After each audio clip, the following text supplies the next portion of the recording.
அனைவருக்கும் இனிய வணக்கம். அன்பின் ஆன்மீகம் யூடியூப் சேனலுக்கு உங்களை அன்புடன் வரவேற்கிறோம். ஸ்தல வரலாறு பகுதியில் இன்னைக்கு நம்ம பார்க்க போகிற திருக்கோவில் கன்னியாகுமரி அருள்மிகு பகவதி அம்மன் திருக்கோவில். இந்த திருக்கோவில் புராணத்தோட தொடர்பு இருக்குது.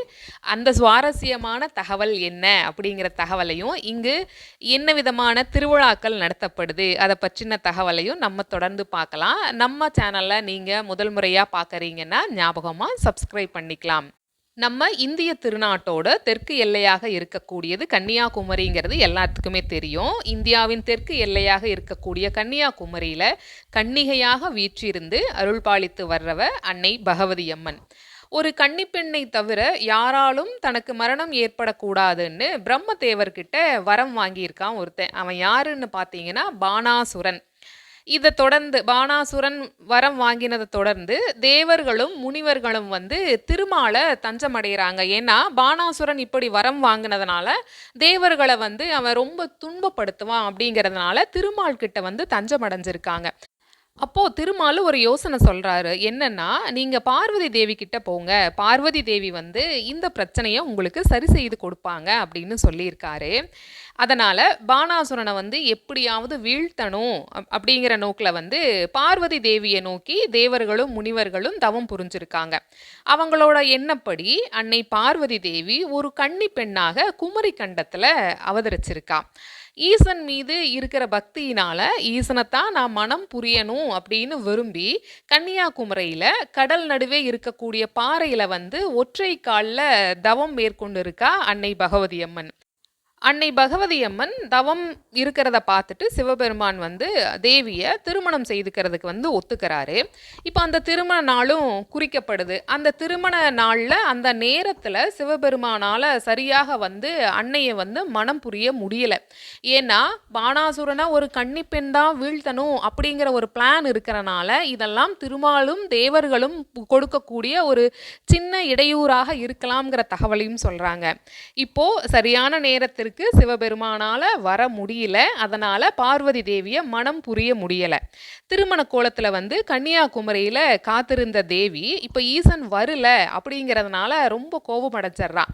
கோபமடைஞ்சு என்ன பண்றானா, அந்த திருமணத்திற்கு ஏற்பாடு செஞ்ச அந்த திருமண பொருட்கள் இது எல்லாமே கடல்ல வீசிடுறான். கடல்ல வீசிட்டு மீண்டும் தவத்துல ஆழ்ந்து போறான். இந்த டைம்ல என்ன நடக்குதுன்னா, என்ன நீ திருமணம் பண்ணிக்கணும் அப்படின்னு பானாசுரன் பார்வதி தேவியை தொல்லை கொடுத்துட்டே இருக்கான். காலப்போக்கில் என்ன ஆகுதுன்னா, பானாசுரனோட தொல்லைகள் ரொம்ப அதிகரிச்சிருச்சு. அவனை கண்டிப்பாக வதம் செய்து தான் ஆகணும் அப்படின்னு தேவி முடிவெடுக்கிறான்.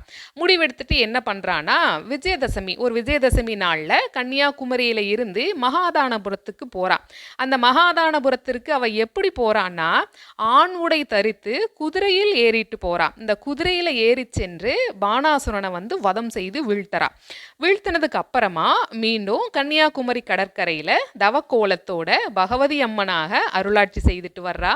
இன்னைக்கும் தன்னை நாடி வரக்கூடிய பக்தர்களை தன்னோட குழந்தைகள் மாதிரி பாவித்து அன்னை கன்னியாகுமரி பகவதி அம்மன் அருளாட்சி புரிஞ்சிட்டு வர்றா.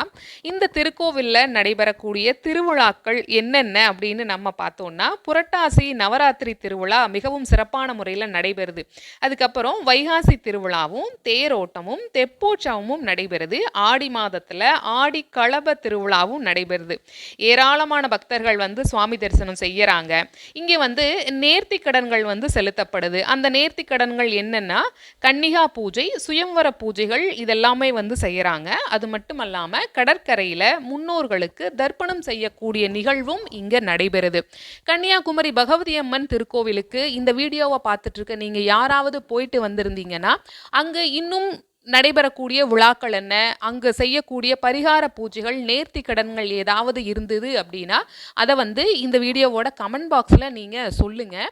நீங்கள் சொல்லக்கூடிய ஒவ்வொரு தகவலுமே இதை பார்த்து கொண்டிருக்கக்கூடிய மற்ற அன்பர்களுக்கு வழிகாட்டுதலாக அமையும்.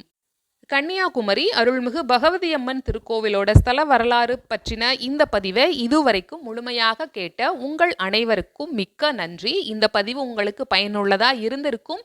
ஞாபகமாக சப்ஸ்கிரைப் பண்ணி, லைக் பண்ணி, ஷேர் பண்ணுங்க. நன்றி, வணக்கம்.